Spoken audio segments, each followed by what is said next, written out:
Tahukah kamu, batuk adalah respon alami tubuh untuk mengeluarkan zat atau partikel dari saluran pernafasan. Batuk juga merupakan sarana penyebaran kuman atau mikroorganisme yang keluar melalui droplet atau percikan dari mulut kita.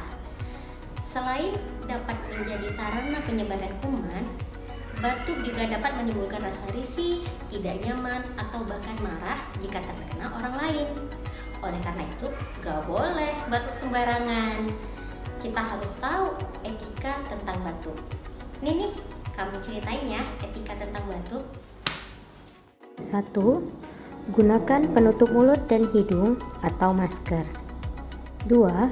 Saat batuk, segera tutup hidung dan mulut menggunakan tisu. 3. Buanglah tisu yang telah digunakan ke tempat sampah. 4.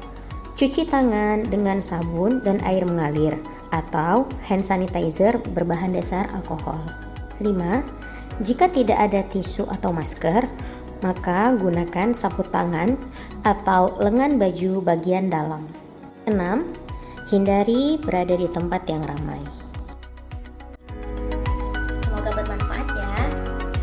Selamat Hari Kesehatan Nasional yang ke-58. Bangkit Indonesiaku, sehat!